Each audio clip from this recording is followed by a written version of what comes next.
आज मेजु कम्पनीले चाहिँ हाम्रो पसलमा चाहिँ यो दुईटा मोबाइल छोडेको छ, एउटा 3 GB ऱ्याम र एउटा 4 GB ऱ्याम 128 GB, दुईटै एउटै मोडल रहेको छ। यो 22 भन्ने मोडल रहेको छ। आज हामी अनबक्सिङ गरेर यसको रिभ्यू गर्नेछौँ कस्तो रहेको छ त यो सेट है।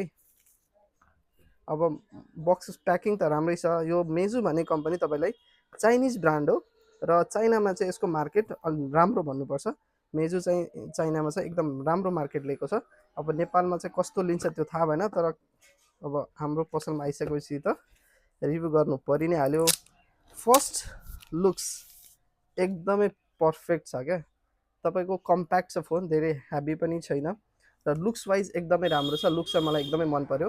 अब प्राइसिङको लास्टमा कुरा गर्छु। तल स्पिकर ग्रिल रहेको छ र टाइप सी पोर्ट रहेको छ र यो सिम पिन रहेको छ र माथि यो तपाईँलाई 3.5 mm को ज्याक पनि रहेको छ। अब यसलाई हामी फास्टमा यो सेटअप गरिहाल्छौँ।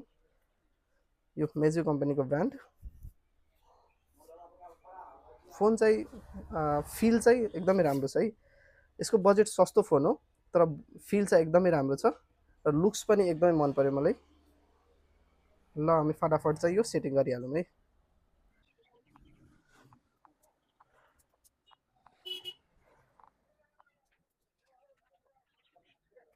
सो फाइनली हामी गरिसकेका छौँ। फर्स्ट थिङ हामीले यो बजेट फोनमा चाहिँ हेर्ने भनेको जेनरली तपाईँलाई स्क्रिन हो। स्क्रिन तपाईँलाई एकदमै राम्रो फिल भइरहेछ। स्क्रिनमा केही प्रब्लम छैन, स्क्रिन राम्रो छ। अनि सेकेन्ड थिङ भनेको तपाईँलाई क्यामेरा है। क्यामेरा चेक गरौँ कस्तो छ। क्यामेरा हामी चेक गर्दैछौँ कस्तो छ भन्दाखेरि क्यामेरा क्वालिटी पनि राम्रै भन्नुपर्छ है। क्यामेरा क्वालिटी राम्रै भन्नुपर्छ। यसको बजेट मेजुले चाहिँ 11,000 रुपियाँ तोकेको छ। फ्रन्ट क्यामेरा पनि क्लियर छ। यो बजेटमा फ्रन्ट क्यामेरा र ब्याक क्यामेरा मलाई यसको मन पर्यो। मेगापिक्सल कम भए तापनि तपाईँलाई राम्रो फोटो दिइरहेछ है। फ्रन्ट क्यामेरा राम्रो छ यसको। प्रोसेसरको कुरा गरौँ, प्रोसेसरको युनिसकको प्रोसेसर राखेको छ।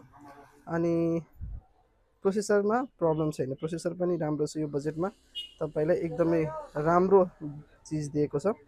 यो 11,000मा अलिक प्राइस हाई भए तापनि अहिले चाहिँ अफर प्राइस दिइरहेको छ। मात्र 10,000मा तपाईँले यो पाउनुहुन्छ मेजुको। हामीले अल ओभर नेपाल डेलिभर पनि गरिदिन्छौँ फ्रीमा।